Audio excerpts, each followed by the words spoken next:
आपदा को अवसर में कैसे बदला जाए, चिता जागता एक उदाहरण है परभणी जिला।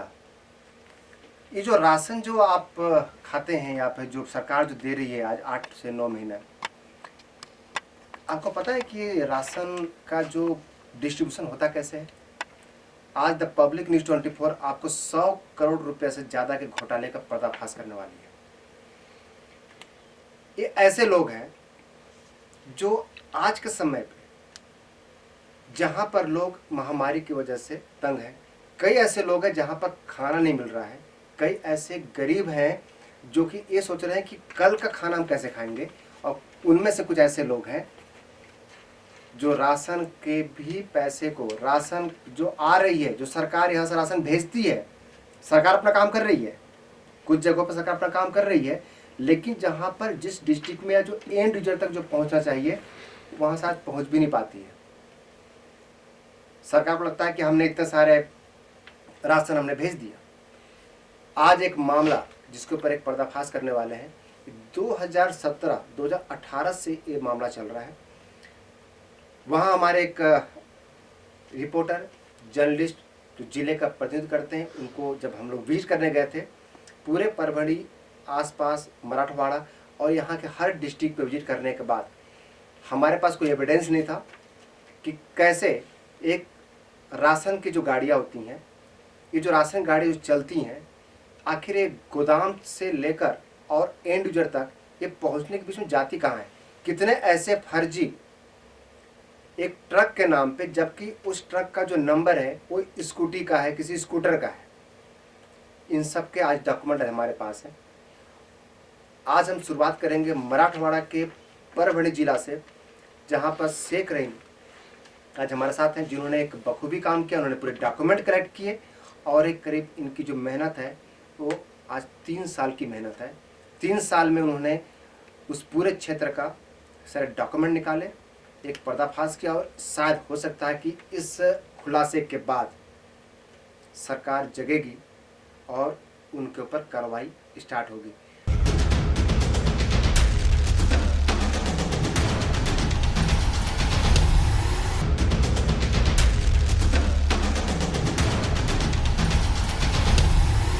आहे हे पुरावा आहे आपल्याकडे ऑन रेकॉर्ड झालं आणि म्हणजे आता गाड्यात गेलेली 48 आहे. 3 दुकानात ह्या गेले, 3 दुकानात आणि 4 दुकानात यांची जी पूर्ण रेकॉर्डिंग आहे की यांचं काय म्हणणं आहे, हे आधीपासून सगळं काही चालू आहे. आधीपासून चालू आहे. मग आणि आता पुन्हा मला मागचं सांगा, आलेला प्रकरण- या महिन्यातला सगळा जर स्टॉक जर काढला आपण तर त्या स्टॉक नुसारच कॅल्क्युलेशन लावावं लागेल ना आपल्याला. पथक किती? नाही, त्यांचं म्हणणं काय होतं की मागचं जे घोळ झालेलं आहे ते झाकण्यासाठी ऍडजस्ट करायला त्याचं मी सरळ विचारलं. त्या म्हणण्याचं मी एक्सप्लेनेशन देऊ शकतो की ते चुकीचं म्हणणं. कारण काय विषय पण ते हे गोदाम किपर सोडा हो, तो आज 2 दिवस झालेला आहे. हा हा बोला.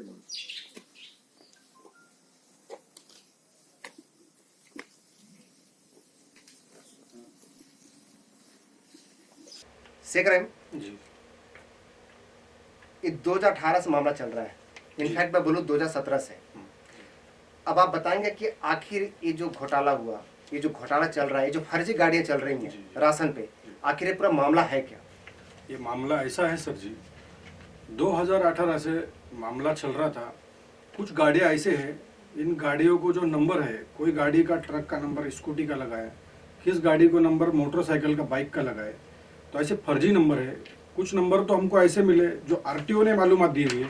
ये मालूमात कुछ हम कलेक्ट नहीं किए, आरटीओ ने हमको आरटीआई से मालूमात दिया है। हमारा एक आरटीआई एक सामाजिक कार्यकर्ता है, उन्होंने हासिल किया है अपने पास, और उसमें से हमको कम से कम लगभग 150 के करीब ऐसे गाड़ियाँ मिले जो फर्जी है, और गाड़ियाँ की नंबर प्लेट डुप्लीकेट है, और उसके ऊपर राशन के शासकीय गोडाउन के ऊपर चलाया जा रहा है।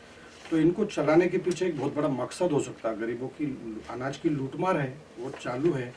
और उसके बाद में सामाजिक कार्यकर्ता ने आरटीआई में और एक मालूमात हासिल की है, वो भी हमारे हाथ में है। मैं उनके साथ में 2018 से काम करता हूँ, सामाजिक कार्यकर्ता के साथ में।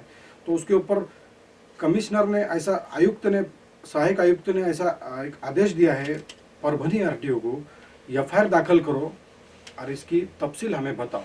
तो आज तक 2019 से कोई एफआईआर दाखिल नहीं हुआ। वो लेटर है, मैं आपको बताने वाला हूँ लेटर, ये मेरे हाथ में लेटर है। ये लेटर के अंदर ऐसा बताया गया, कार्रवाई करने के बाद में हमें बताओ।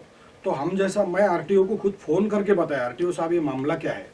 तो आरटीओ साहब ने बताया हम गाड़ियाँ ढूंढ रहे हैं। तो गाड़ियाँ ढूंढने से आरटीओ साहब को कोई आरोपी मिलने वाला नहीं। आरोपी तो राशन गोडाउन के ऊपर बैठा हुआ है, उसकी सिग्नेचर है सर जी, उसकी सिग्नेचर इसके अंदर है। उसने गाड़ी भरा है, एक बार नहीं कई बार गाड़ी भरा है, कई कम से कम 100 से 150 बार गाड़ी भरा है उसने इसके अंदर। तो उसके पुरावे है। इतना होते हुए भी अगर कार्रवाई नहीं होती तो महाराष्ट्र क्या, परभनी जिले में क्या, पूरे महाराष्ट्र में इसके ऊपर और क्या सोच सकते हैं। और एक सबसे बड़ी चौंकाने वाली बात यह है कि अभी आपको हम सिर्फ 100 ऐसे गाड़ियों का ब्यौरा देने वाले हैं, जिसके आप डॉक्यूमेंट आप देख रहे हैं स्क्रीन पे। इसके अलावा और भी आने वाले समय में हम कई ऐसे गाड़ियां जिनके नाम पे, उस गाड़ियों पे सामान, उस पे राशन ओवरलोड होके भी जा रही है, लेकिन वो गाड़ी रजिस्टर्ड नहीं है कहीं पर भी। वो गाड़ियां, वो ट्रक जा रही हैं, ट्रक नाम पे है, लेकिन वो सारे के सारे फर्जी हैं। मतलब ये आपका जो राशन है, जो आपका हक है, वो राशन मार्केट में कहीं जा रही है आपके नाम पे। ये जो पूरा मामला है जी, तो इसमें जो आरटीओ को, महाराष्ट्र मुंबई आरटीओ से एक आदेश भी गया कि आप इनके ऊपर एफआईआर दर्ज करो। जी। आखिर कारण क्या है कि आखिर एफआईआर दर्ज क्यों नहीं हो रहा है? सहायक पुलिस आयुक्त ने 2019 में ऐसा लेटर दिया था कि आरटीओ को लेटर दिया था, एफआईआर दाखिल करो और उसकी पूर्तता हमें बताओ। लेकिन लेटर इसलिए नहीं दिया गया, जैसा हमें कई अच्छे बड़े बड़े कार्यकर्ताओं से, सामाजिक कार्यकर्ताओं से मिला, मैं मिलने के बाद में ऐसी मालूमात मिली जो पैसों का मामला चलता है, पैसे ले दे के मामला चलता है। अगर पैसा का ब्लैक पैसा अगर चलता है तो भ्रष्टाचार चालू है, वो बंद होने वाला नहीं है महाराष्ट्र में। अभी तो बढ़ता ही जा रहा है, और 2 नंबर का जो बिजनेस है वो बढ़ता ही जा रहा है, कम नहीं हो रहा है।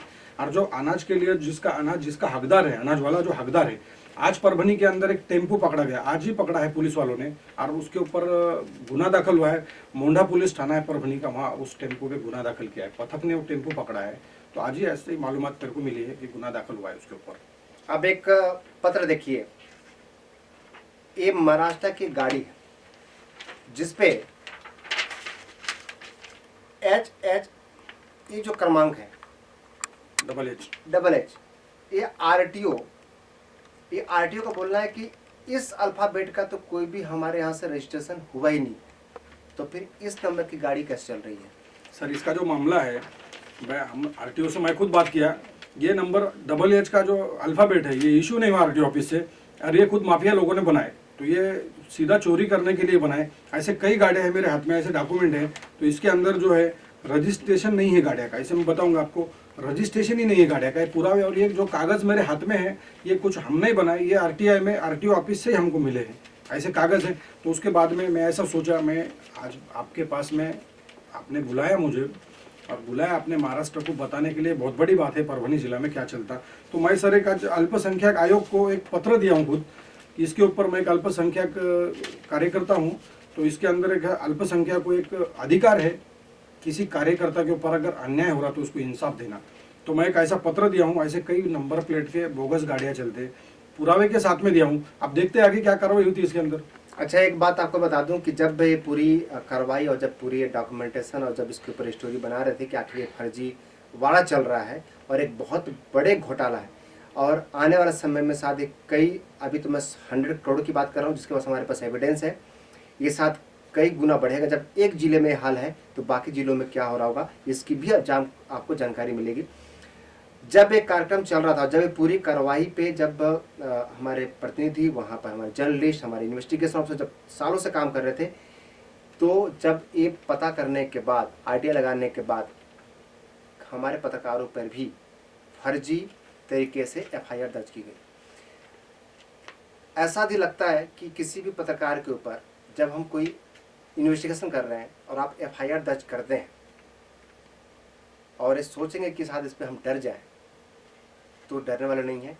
ये ऐसे पर्दाफाश हम करते रहेंगे।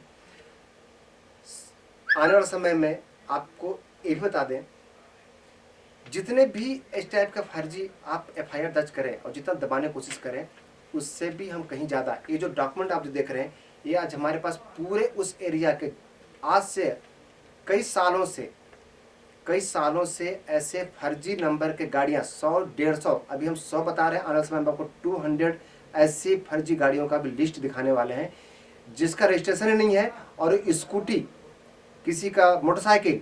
और आज तक एक बात समझिए कि आज तक इन 2019 के बाद से एक भी गाड़ी पकड़ी नहीं गई। आखिर ये मामला है क्या? कितने हजारों क्विंटल के अनाज जो एक आम आदमी को, एक गरीबों के घर में जाना चाहिए था, शायद वो किसी एक मिल या किसी बड़े बिजनेसमैन को तक पहुंच गया।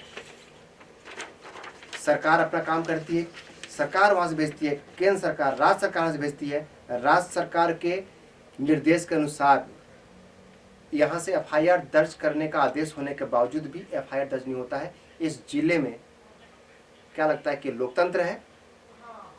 जब एक अधिकारी की बात, एक आरटीओ, उस जिले का जो इंचार्ज आज तक 2 साल में पता नहीं कर पाए कि यहाँ पर कितनी गाड़ी, कौन सी मिली भगत है। कलेक्टर ऑफिस में जो वहां पर गोदाम जो इंचार्ज होता है, उस गोदाम एक नोटिफिकेशन है, जीआर है, 2016 का जीआर है, जिसमें ये साफ साफ लिखा हुआ है कि हर एक गोदाम जो इसका इंचार्ज होता है वो पहले गाड़ी का एनओसी लेगा। कलेक्टर के पास भी एक परमिशन जाती है, बिना किसी गाड़ी के रजिस्ट्रेशन के आप उस गोदाम से अनाज आप भर नहीं सकते। आपको बताना होता है कि अनाज कहाँ से कहाँ जा रही है। इन सब को दरकिनार करके फर्जी गाड़ी, नंबर प्लेट, कुछ भी रजिस्ट्रेशन नहीं है और ये सालों चल रहा है।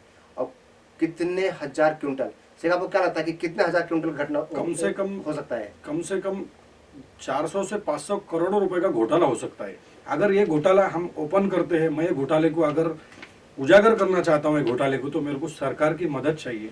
अगर मेरे ऊपर झूठे गुने भी दाखिल हो सकता है मेरा एक्सीडेंट भी कराया जा सकता है, हो सकता है कुछ भी और बड़ा नुकसान कराया जा सकता है, हो सकता है मेरे पे गांजा, अफीम, चरस के भी केसेस कराए जा सकते हैं, हो सकता है मुझे आतंकवादी घोषित करार भी दिया जा सकता है।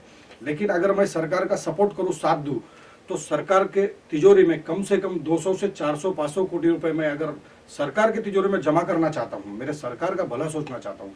आज कोविड की महामारी है, कोविड की महामारी में हमारी सरकार परेशान है, लोग किस तरह से परेशान है। अगर ये पैसा माफियाओं के पास से, काला बाजारियों के पास से अगर हम वापस लाना चाहते हैं, तो बस मुझे सरकार की मदद चाहिए। और ये मदद मेरे को सरकार की इसलिए चाहिए कि मेरे पास हाथ में पुरावे हैं, और पुरावे अगर मेरे पास नहीं होते तो मैं नहीं बताता शायद। लेकिन कैसे कैसे गाड़ियों के नंबर बनाए गए, कैसा राशन का माल लूटा जाता है, और गरीबों का माल है, ऐसा एक नहीं कई जगह पे होता है।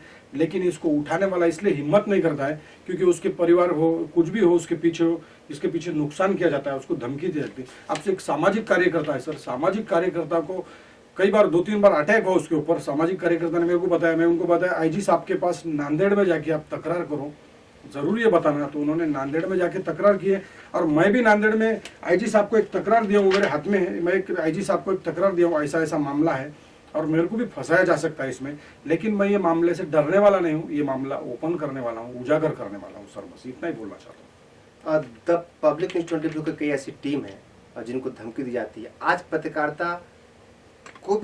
पत्रकारिता नहीं करने दी जा रही है। एक जर्नलिस्ट को भी जर्नलिस्ट के जैसा व्यवहार करने नहीं दिया जा रहा है। क्या ये लोकतंत्र है? एक ऐसे, क्या इस देश में अब माफिया राज करेंगे? कई ऐसे जिले हैं जहां पर काम नहीं कर पाते हैं, कई ऐसे जगह पे हैं जहां हमारे जो रिपोर्टर जाते हैं उनसे कोई डॉक्यूमेंट मांगते हैं, उनको धमकी दी जाती है, घर पे धमकी दी जाती है। उस डर के मारे कई हमारे रिपोर्टर भी छोड़ चुके हैं। आखिर ऐसा क्यों हो रहा है? इस घोटाले में इसको पर्दाफाश करना इसलिए हमने जरूरी समझा, ये डॉक्यूमेंट हमने इसलिए कलेक्ट किया, हमने इतना साल तक इसलिए वेट किया क्योंकि हमारे पास पूरे डॉक्यूमेंट नहीं आ रहे थे। इतना बड़ा घोटाला है। इस घोटाले का पर्दाफाश करने के पीछे सिर्फ एक ही कारण है कि जो अनाज गरीबों के लिए है, केंद्र सरकार के द्वारा आज 8 महीना से फ्री में राशन दिया जा रहा है, इसको मॉनिटर कौन करता है? Bureaucrats, officer. महाराष्ट्र सरकार भी यहाँ से अपना राशन भेजती है ताकि जिले के हर गांव पहुंचे। आखिर उसकी मॉनिटरिंग क्यों नहीं होती? ये पता क्यों नहीं किया जाता है कि क्या सही मायने में उस गांव में उस गरीब के घर तक उस राशन के दुकान पे पहुंचा या नहीं पहुंचा? एक बड़े कॉन्ट्रैक्टर को दिया गया है, इस बड़े कॉन्ट्रैक्टर के नाम भी है। उस बड़े कॉन्ट्रैक्टर के पास आज आपको मैं दिखाता हूं, इसका नाम है नोबल कैरिंग कॉर्पोरेशन उस्मानाबाद। ये एक शासकीय इनको एक ठेका मिला हुआ है, जिनका काम है गोदाम से, ये आप देख रहे हैं, इस गोदाम से पूरे राशन को लाना, लोड करके और हर तालुका में जहां पे भी राशन दुकान है वहां तक पहुंचाना। एक मेरे पास एक डॉक्यूमेंट आपको दिखाएंगे। ये जितने भी क्विंटल अभी आप यहाँ पे देख रहे हैं स्क्रीन पे, ये पूरे के पूरे फर्जी है। गोदाम का जो मैनेजर उनका साइन है, लेकिन एक्चुअल में है ही नहीं है। इस नाम पे कोई गाड़ी नहीं है। क्या लगता है कि ये कितना बड़ा ये मामला है? सर आज का पीरियड ऐसा हो चुका है, अगर कोई सामाजिक कार्यकर्ता भी आवाज उठाता है तो उसके ऊपर झूठे केसेस बनाए जाते हैं। अब कई झूठे केसेस बनाए जाते, लोगों में डर है ऐसा, अगर मैं आवाज उठाऊं तो मेरे को दबाया जाएगा, डराया जाएगा। लेकिन मैं, मेरी टीम मेरे साथ में है और हमारे सब पत्रकार, हमारे महाराष्ट्र के, हमारे द पब्लिक न्यूज़ 24 के मेरे पूरे पत्रकार मेरे साथ में है। हम मुख्यमंत्री साहब से भी बात करने वाले हैं इसके ऊपर। सर मेरी आप ये बात मंत्री साहब तक भी पहुंचाना जरूरी है। आखिर ये जो भारत सरकार या राज्य सरकार ये जो राशन भेजती है, इस राशन का प्रोसेस क्या है, या आखिर एंड यूजर तक कैसे पहुंचता है, उस राशन के उस गांव के दुकान तक, पीडीएस के जो हम लोग बोलते हैं कि पीडीएस का दुकान है। अब इसका प्रोसेस जो है, गवर्नमेंट का प्रोसेस क्या है, और आखिर ये फर्जीवाड़ा होता कैसे है?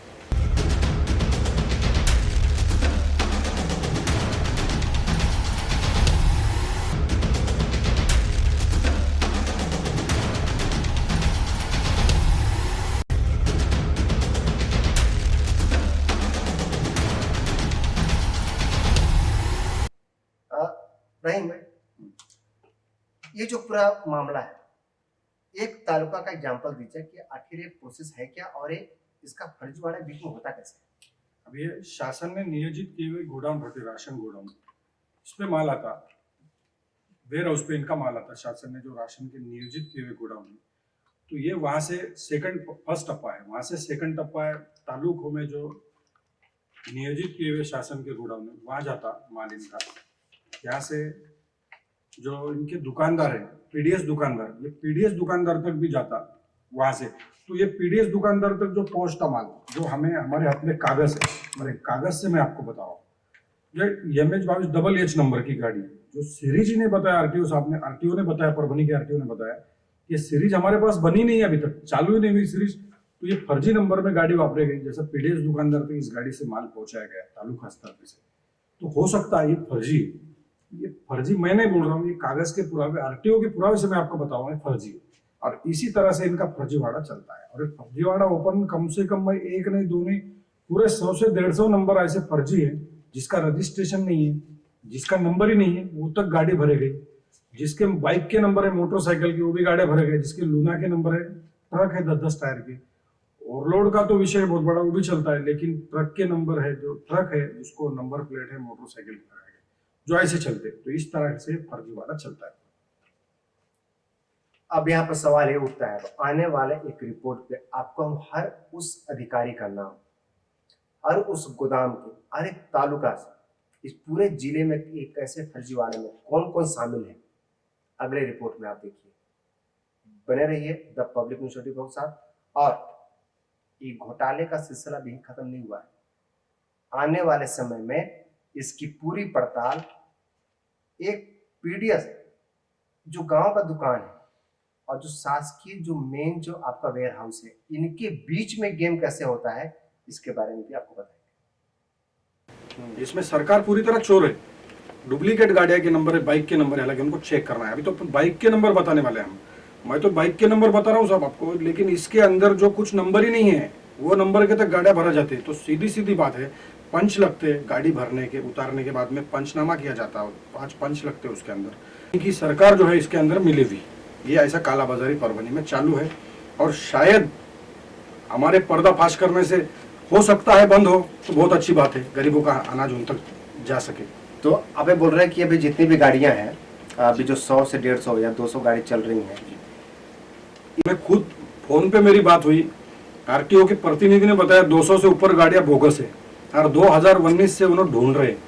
अब आरटीओ को गाड़ियां ढूंढने की जरूरत नहीं होती है, उनको सीधा गुनाह नोंद करना पड़ता है पुलिस के पास जाके। ऐसा उनको पुलिस आयुक्त से पत्र मिला है आरटीओ का। तो आरटीओ को अगर बताया जाए कार्रवाई करना है, कार्रवाई अगर करने के लिए बताया, पुलिस कमिश्नर का पत्र है उनको, 2019 से पत्र दिया हुआ है, उन्होंने गाड़ियां ढूंढ रहे हैं आरटीओ साहब।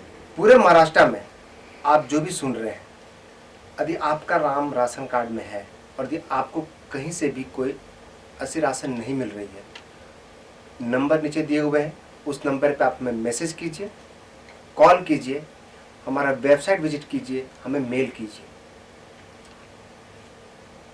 आपकी बात, आपको भी ऐसा लगता है कि आपके क्षेत्र में ऐसे घोटाले चल रहे हैं, आप हमें अपना वीडियो बना के भेज सकते हैं। जागरूक बनिए।